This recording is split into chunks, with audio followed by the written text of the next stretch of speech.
সন্ধ্যার আধার নামতেই চিত্তরঞ্জন রেল শহরে রক্তাক্ত হয়ে উঠল একটি কোয়ার্টার্স।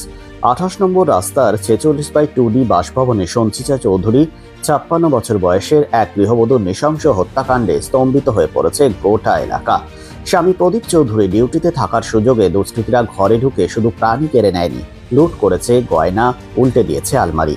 কিন্তু হাস্যকর ব্যাপার হলো, এই সব ঘটেছে পুলিশ আর আরপিএফ এর নাকের ডগায়, যারা নাকি এই শহরের নিরাপত্তার প্রহরী।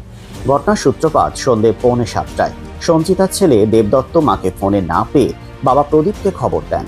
রাত 8টায় ডিউটি থেকে ফিরে প্রদীপবাবু দেখেন দরজা খোলা, ঘরের ভেতর তছনছ।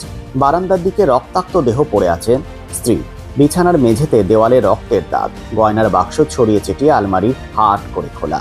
পুলিশ বলছে ধারালো অস্ত্রে আঘাত করা হয়েছে। ঘরের অবস্থা দেখে স্পষ্ট, মৃত্যুর আগে সঞ্চিতা শেষবারের মতো লড়াই করেছিলেন। কিন্তু কোথায় ছিল সেই নিরাপত্তা যার উপর ভরসা করে এই শহরে বাস করে?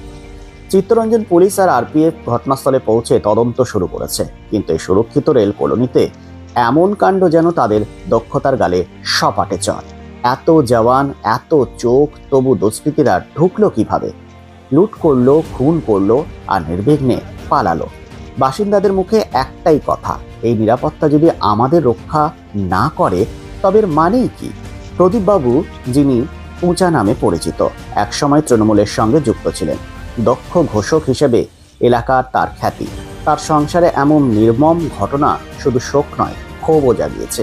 এই খুন কি শুধু একটি লুটের পরিণতি, নাকি এর পেছনে লুকিয়ে আছে গভীর কোনো ষড়যন্ত্র? পুলিশ আর আরপিএফ এর তৎপরতা কি শুধুই ছবি তোলা আর ফাইন বানানোর জন্য?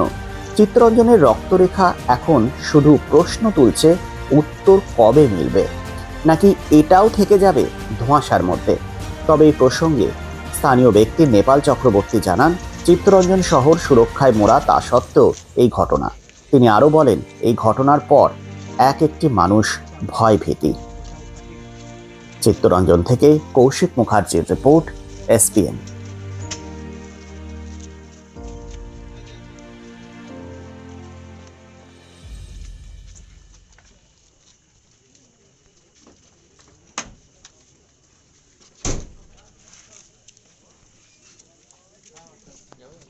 নটা নাগাদ আমাদের আইসি চিত্তরঞ্জন সাহেব আমাকে ফোন করে, একটা ছোটোখাটো একটা ঘটনা ঘটে গেছে।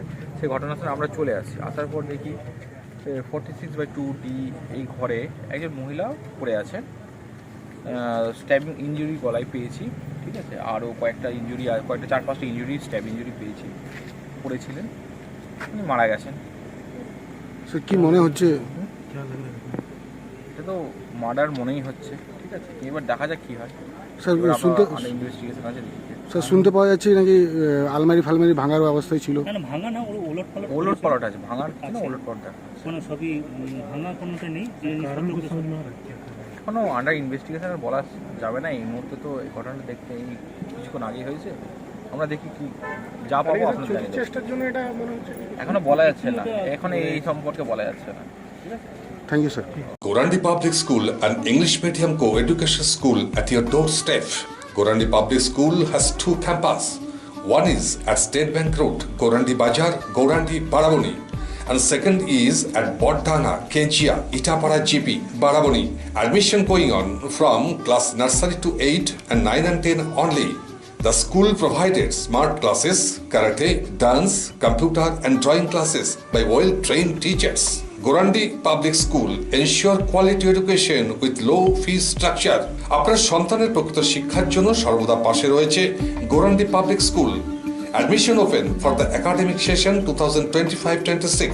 For more details, contact 7001485011 and 93325 77235.